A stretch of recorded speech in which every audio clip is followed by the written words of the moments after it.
Goeiedag. Ons kyk weer na die evangelie, die goeie nuus van Jesus Christus, dit wat gebeur het bykans 2000 jaar terug, vir elke mens. Skrif sê vir ons, van die reddende genade van God het aan alle mense verskyn. Dit is so belangrik dat hierdie boodskap behoort aan alle mense. As ek nou, sit ek net en dink, as ek nou die vraag sou vra, daar is iets wat alle mense wil hê, maar wat niemand kon verkry nie. Maar Jesus het dit vir ons gegee, hy het dit vir ons gedoen, die oomblik as ek dit glo, dan word dit myne. Wat sal dit wees? En dit is die ewige lewe. Jy sien, die hele werklikheid gaan daaroor, dat Johannes 3 vers 16 sê, want so lief het God die wêreld gehad, sodat hy sy enige gebore seun gegee het, sodat elkeen wat in hom glo, nie verlore mag gaan nie. Elkeen wat in hom glo, nie verlore mag gaan nie, maar die ewige lewe kan hê. Jy sien, ons sit baie keer, en kyk ons het nou vorige keer gepraat oor die boom wat die vrugte dra, en wanneer jy dan sien dat iemand, dit lyk vir jou nie na goeie vrugte nie, dan is die probleem nie by die persoon nie, die probleem is by die boom. Van watter boom is hy, van watter boom het hy geëet? Die boom van die lewe of die boom van die kennis van goed en kwaad. En dit is vir my baie belangrik. Ons kyk so baie, daar's so baie dinge wat ons doen, en almal van ons doen al verkeerde dinge in ons lewe, en daar's party mense doen meer, en party mense doen minder. Maar die belangrikste, dit gaan nie noodwendig oor dit wat jy doen, en dit wat jy nie doen nie, en dit wat jy verkeerd doen in jou lewe nie. Ek sê nie daarmee dat jy mag nou aanhou verkeerde dinge doen, en dit wys net weer vir ons, waar staan jy rondom die werklikheid van geloof. So het gaan nie oor wat jy verkeerd doen in jou lewe, die verkeerde dinge in ons lewe nie. Dit gaan oor wat jy glo, die hele werklikheid, en dit is waarmee ons eendag voor God gaan staan, waar Hebreërs 9 sê vers 27, dat alle mense is bestem om eenmaal te sterf, en dan gaan ons voor God staan, en dan gaan dit nie oor baie vrae en wat jy gedoen en al die goed, dit gaan, het jy geglo? Geloof is 'n oortuiging. Was jy oortuig dat dit wat Jesus vir jou kom doen het 'n werklikheid was, het jy dit aanvaar. En dit is die werklikheid. Nou, die oomblik wat jou geloof reg is, die oomblik as jy reg glo, dan sal die geloof jou dinge verander wat verkeerd is. Jy sien, ons wil die kar voor die perde span, en dan wil ons die kar slaan, en dan wil ons hê ons moet ergens uitkom, maar dit gaan nie daaroor nie. Mense, ek self het dit probeer, ek was aan die einde van myself gewees, omdat ek dit nie kon regkry nie, en ek volgens my nie gekwalifiseer het op grond van my basiese Bybelkennis, het ek nie gekwalifiseer vir die ewige lewe nie. Maar toe ek die werklikheid ontdek en die regte ding begin glo, toe verander dit my hele lewe, en dit verander die hele werklikheid, en dit verander die manier waarop ek dinge doen, die manier waarop ek na goed kyk. So, baie, baie belangrik. Dit gaan nie oor dit of dit nie, dit gaan oor wat jy glo, en dit is die werklikheid. 'n vriend van my het op 'n stadium het hy vir sy seun gesê, hy sê, wat ook nou maar 'n bietjie verkeerde dinge gedoen het, toe sê hy, moenie probeer om die verkeerde dinge op te hou doen nie, want jy gaan dit nie reg kry nie. Begin inkyk in die skrif en begin die regte dinge doen. Jy sien, want die regte dinge sal daardie verkeerde dinge heeltemal oorskadu, dit sal dit wegneem, heeltemal wegneem, na mate jy weet wat 'n tipe mens jy is, en wat is die tipe lewe wat Jesus Christus vir jou gegee het. So ek sê altyd vir die mense, dit is belangrik, die van die mense wat karavane of sleepwaan sleep, die oomblik wat jy ry, en daai sleepwa begin swaai agter die kar, en jy trap rem, dan gooi jy vir hom om. Die oomblik wat dit gebeur, moet jy vet gee. En dit is dieselfde in ons lewens. As daar verkeerde dinge in jou lewe is, en dinge begin swaar trek, en jy na jou lewe kyk, en jy sien, weet jy wat, my lewe is nie op die regte, ek is nie op die regte plek nie, my dinge in my lewe werk nie uit nie, begin vet gee in die geloof. Dis die belangrikste ding. Nou, as ons na dit gaan kyk, dan sien ons, dat Ons is op aarde vir God, hy het ons geskape, hy het die boeke van begin tot einde in sy hand, hy het alles begin en alles gaan in hom eindig, en dan kom hierdie groot God in Hebreërs 11 vers 6 en hy sê, sonder geloof onmoontlik om God te behaag. Jy sien, dit is die hele werklikheid, gaan nie oor dit of dit gaan sonder geloof. Geloof is 'n oortuiging van dit wat God in Jesus Christus gedoen het, vir jou, namens jou of as jy, het hy dit gedoen, omdat jy dit nie kon doen nie. Die loon van die sonde is die dood, en dit is wat Christus kom aanspreek het. Hy sê, sonder geloof, onmoontlik om God te behaag. Hy wat tot God gaan, moet glo dat hy is, en dat hy 'n beloner is vir die wat hom soek. Nou, ek sit baie keer as ek met mense praat, en ek meen, dit is absolute werklikheid, dat 'n mens moet konstant op hierdie werklikhede fokus, dat die skrif is regdeur. Na die kruisiging, dan is die skrif regdeur praat net van geloof. Praat nie van enige iets anders nie. Inteendeel, van die begin af, as ons na Romeine 4 kyk, dan praat hy van Abraham, verduidelik hy dit vir ons. Dit gaan net oor geloof, maar ons het dit nou gemaak, geloof en dit, en dit, en dit, en jy moet 'n beter mens word. Jy gaan, dan kry jy iemand daar buitekant die kerk sit, op straat, verkeerde dinge, en drink verkeerde goed, en rook verkeerde goed, en alles, dan sê vir hom, weet jy wat, kom kerk toe. Nee, die Here is lief vir jou. Hy aanvaar jou net soos wat jy is. En dan kom hy kerk toe. En dan as hy daar kom, dan begin ons nou vir hom voorskryf. Jy moet nou dit, jy moet nou 'n bietjie dit begin doen, en jy moet nou 'n bietjie dit begin doen. Mense, skrif sê, sonder geloof onmoontlik om God te behaag. So die oomblik wat jy geloof het, dan behaag jy God. En dit is die groot werklikheid wat ons het. Nou gaan hy verder, en dan praat hy van hierdie groot, enorme geskenk wat God vir ons gegee het, naamlik die Heilige Gees. Dan sê hy Efesiërs 1 vers 13, hy sê, toe jy hierdie woord van die waarheid, die evangelie dat jy gered is, die evangelie van jou redding, toe jy dit gehoor het, nou baie almal het dit gehoor, maar toe jy dit ook glo, geloof is 'n aanvaarding, geloof is 'n oortuiging, die oomblik toe jy dit glo, toe jy dit vir jouself vat, hy sê, toe word jy verseël met die belofte van die Heilige Gees. Dis nie 'n jumping jack in, uit nie, maar die oomblik wat jy daai oortuiging het, en dit is baie, baie belangrik. So, as jy verkeerde dinge in jou lewe het, as jou lewe nie vir jou uitwerk nie, dan gaan dit nie daaroor dat jy dit gaan probeer maak uitwerk nie. Niemand kon dit ooit reg kry nie. Jy moet net tot geloof kom, en geloof sal daardie werklikhede vir jou verander. Nou, as ons daarvan praat, dan praat ons nou van wat moet jy glo? Ek wil nou kyk, ons praat geloof, Romeine 4, dan praat hy van Abraham, die vader van geloof. Dan kyk jy dat hy het absoluut vasgestaan in dit wat God vir ons sê. Dit was 'n skaduwee gewees. Abraham, God sê vir hom, Abraham, jy gaan 'n seun hê, en Abraham staan vas, totdat dit onmoontlik vir hom is, onmoontlik vir Sara is, en dan beskryf die hele Romeine 4 vir ons dit, maar hy het vasgestaan van geloof tot geloof, hy het glad nie, hoop op hoop het hy gestaan, en hy het glad nie teruggedeins nie, en die skrif sê, selfs toe Abraham sy seun moes offer, toe het hy gesê, hy glo dat God sal hom weer lewendig maak. Hy het absoluut net in geloof gestaan, met 'n oortuiging, dat hierdie groot God het my geroep, toe ek nog 'n heiden was, en dit is die werklikheid van geloof. Nou, kom hy nou praat hy oor Abraham se geloof, dan kom hy in Romeine 4, vers 24, dan sê hy, maar hierdie is nie net vir Abraham geskryf nie, hy sê, maar ook om ons ontwil, aan wie dit toegereken sal word, ons wat glo in hom wat Jesus ons Here uit die dode opgewek het. Jy sien, ons moet glo, dat Jesus uit die dode uit opgewek is, dan sê hy, hierdie Jesus, vers 25, wat oorgelewer is ter wille van ons misdade, en opgewek is ter wille van ons regverdigmaking. Weet jy, ons is baie geneig om net die helfte te glo.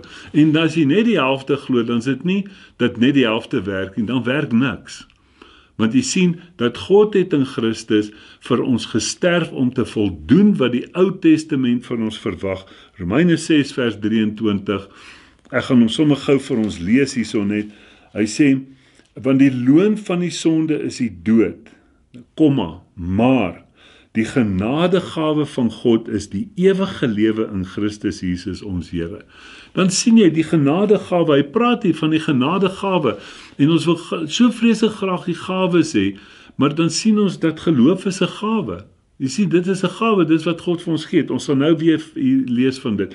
En dit is baie, baie belangrik dat ons sien, dat baie keer dan glo ons in ons tradisie, dat Christus het vir ons sondes gesterf, en dis dit.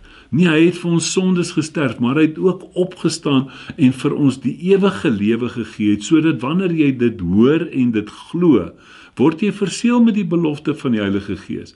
En daai werklikhede sal dan uit jou voortspruit, want die hele werklikheid is dat jy was saam met Christus gekruisig. Ons sal bietjie daarna kyk, en jy leef nie meer nie, maar Christus is nou jou lewe. Jy sien, dit is die werklikheid. Nou sê hy dat hy is oorgelewer ter wille van ons misdade en opgewek ter wille van ons regverdigmaking. Nie hoe jy jouself moet verbeter ensovoorts nie, net geloof. Omdat ons dan, vir hoofstuk 5 vers 1, omdat ons dan uit die geloof geregverdig is, het ons vrede by God deur ons Here Jesus Christus, deur wie ons ook deur die geloof die toegang verkry het tot hierdie genade waarin ons staan. Jy sien, dis 'n genadegawe. Ons het deur die geloof het ons toegang tot die genade waarin ons staan. Nie waarin ons gaan partykeer staan en partykeer nie staan nie, waarin ons staan. En ons roem in die hoop op die heerlikheid van God. Dit is so fantasties as 'n mens besef dat die enigste werklikheid is geloof. En daardie man wat sy seun nie gesond kon word nie, hy sê vir Jesus, hy sê, kom my ongeloof te hulp. Want hy besef toe dadelik, dit gaan net oor geloof. Nou as ons in Romeine 5 verder gaan kyk, dan sê hy, wat moet ons glo? Dis die belangrikste, dit gaan oor wat jy glo. En dit wat jy glo, sal jou werklikhede verander. Hy sê, vers 14, Romeine 5, hy sê, tog het die dood geheers van Adam tot Moses, ook oor hulle wat nie gesondig het nie in die gelykheid van die oortreding van Adam nie, wat 'n voorbeeld is van hom wat sou kom. Dan sê hy vir ons, dat hierdie Ou Testament was 'n skaduwee van dit wat sou kom. Hy sê duidelik hierso, hy sê, dit gaan nie net oor die ouens, oor Adam wat gesondig het nie, almal is ingesluit in die sonde as gevolg van die een mens Adam. Nou kom hy met die veel meer, Romeine 5 is die much more chapter, nou kom hy met die veel meer boodskap, hy sê vers 15, maar dit is met die misdaad nie soos met die genadegawe nie, want as deur die misdaad van die een, dis Adam, baie gesterf het, veel meer het die genade van God en die gawe deur die genade van die een mens Jesus Christus vir baie oorvloedig geword. Jy sien, vir baie, mense, dit is so fantasties as 'n mens besef, dit is nie dit wat Christus gedoen het en baie ander goed, hoe jy jouself moet verbeter, hoe jy heilig moet word nie, al daai, hy sê in 1 Korintiërs 1 vers 30, dit is alles uit God wat ons in Christus gesit het, wat vir ons geword het, ons wysheid, ons geregtigheid, ons heiligheid en ons verlossing. Dis Christus het dit vir ons geword. Die oomblik wat jy dit glo, word dit joune, want Christus is jou lewe.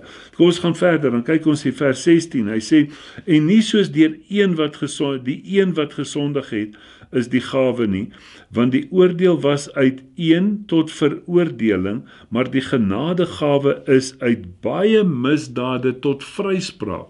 Dat jy vrygespreek word van nie van dit wat jy gedoen het nie, van dit wat Adam gedoen het, toe hy die sonde in die bloed gebring het. Mense, as ons net hierdie wegspring kan hê, dat ons saak met Christus is reggestel. Eintlik moes ek dit gelees het, maar terwille van tyd, in die vers 9 tot 11, dan praat hy daarvan, dat ons is nou met God versoen. Nie jy gaan nie, jy is met God versoen, en dit is 'n versoening wat God gedoen het. Kyk mooi wat sê vers 17, wat as ten gevolge van die misdaad van die een, dis Adam. Jy sien, hy praat nie oor jou nie, hy praat oor Adam. Hy sê, as gevolg van Adam se sondes moes almal gesterf het. En nou sê hy, maar as gevolg van een daad van geregtigheid, Jesus Christus aan die kruis, want God het in Genesis 3 vers 15 gesê, vrou, jou saad gaan die saak kom regstel, het een mens, Jesus Christus, gekom en dit alles kom herstel. Nou wie gaan jy glo? As Adam wat 'n mens was, almal in sondes kon dompel, hoe gaan Jesus wat God self was, dit nie kon regkry om almal uit dit uit te haal? Mense, dit is so belangrik dat ons dit besef. Hy sê, as ten gevolge van die misdaad van die een, die dood geheers het deur die een, veel meer sal hulle wat die oorvloed van die genade en van die gawe van die geregtigheid ontvang, in die lewe heers deur die een Jesus Christus. In hierdie lewe heers deur die een Jesus Christus. Want Jesus Christus is na jou lewe. Jesus het gebid, Johannes 17, Vader, maak hulle een soos wat ons een is. En dan kom hy in 1 Johannes 4 vers 9, dan sê hy julle ken die liefde van God, dat hy sy enige gebore seun vir ons gegee het, sodat ons deur hom kan lewe. Dis nie jy nie. En daarom is jou lewe geregverdig, daarom is jou lewe heilig, daarom het jy al hierdie genadegawes wat God gegee het. Kyk, hier staan hy nou in die 18de vers 17, hy sê, en jy kan nou weer heers. Want dit was God se oorspronklike idee vir die mens, dat die mens moes heers op planeet aarde. God wou nie daar heers nie. Hy het dit vir die mens gegee, gesê, hier sê, heers jy oor dit. Nou as ons nie eers by die eerste stap kom, die aanvaarding, dat dit wat Christus gedoen het vir my genoeg was, en dat dit 'n werklikheid is nie, hoe gaan ek nog by heerskappy uitkom? Sien jy hoeveel verloor ons? Omdat ons sê, ja nee, kyk daarso, jy moet jouself eers verbeter, jy moet baie ander dinge doen. Nee, dit gaan nie oor wat jy doen of nie doen nie, dit gaan oor wat jy glo, dis jou werklikheid. En dan kom hy hier in vers 18, hy sê, daarom dan net soos dit deur een misdaad vir alle mense tot veroordeling gekom het, so ook is dit deur een daad van geregtigheid vir daai selfe alle mense, soos wat almal verlore was, deur een daad van geregtigheid vir alle mense tot regverdigmaking van die lewe. Hoekom gaan mense nog verlore? Omdat hulle dit nie geglo het nie. Dis die enigste werklikheid. Kyk mooi wat het met jou gebeur. Ek gaan 'n bietjie oorslaan, Romeine 6 vers 4, hy sê, ons is dus saam met hom begrawe deur die doop in die dood, sodat net soos wat Christus uit die dode opgewek is, ons is saam met hom gekruisig. 2 Korintiërs 5 vers 15 tot 21, Galasiërs 2 vers 20, ons is saam met hom gekruisig, en ons het saam met hom opgestaan. Hy sê, net soos Christus uit die dode opgewek is deur die heerlikheid van die Vader, ons ook so in 'n nuwe lewe kan wandel. Ons probeer elke dag 'n nuwe blaadjie omslaan, 'n nuwe werklikheid kry. Hoe kry jy daai werklikheid? Gaan nie oor wat jy doen nie, dit gaan absoluut net dit wat jy glo. Want die loon van die sonde is die dood, maar die genadegawe is die ewige lewe in Jesus Christus, Romeine 6 vers 23. Nou baie belangrik is wat, as ons na hierdie werklikhede gaan kyk, dan sê Spreuke 23 vers 7 vir ons, as a man thinks in his heart, so is he. Hy sê, soos wat 'n mens in hom sy hart voorneem, so is hy. Gaan kyk daar, baie mense, dan sê hulle, dit is, hy voel siek, en naderhand dan begin hy regtig siek word. Nou onthou al die goed in die natuurlike en die geestelike werk in 'n positief en in 'n negatief. So, maar die ander werklikheid is, as jy gesond voel, as jy vry voel, as jy in 'n werklikheid voel, dan is dit wat jy gaan ervaar. Hy praat daarvan in Jesaja 41, so van vers 14, dan sê hy, wurmpie Jakob, volkie Israel, so half verkleinerend. Hy sê, kyk, ek is jou verlosser. God sê, hy is jou verlosser. Jy gaan jouself nie verlosser nie, want jy sien jouself as 'n wurmpie. Hy sê, wat klein blaartjies vreet. Wurmpie eet blaartjies, en net die sagte deeltjie van die blare. Hy sê, kyk, ek sal jou maak tot 'n nuwe dorslee, wat berge sal opmaal en fyn sal maal soos kaf. Dit is wat God sê, wat hy vir jou bedink het. Hy sê in Jeremia, hy sê, ek het vir jou 'n hoopvolle toekoms. Dis wat God vir jou daar het. Dit hang af, hoe sien jy jouself? Wat dink jy van jouself? En al daai werklikhede is net deur geloof.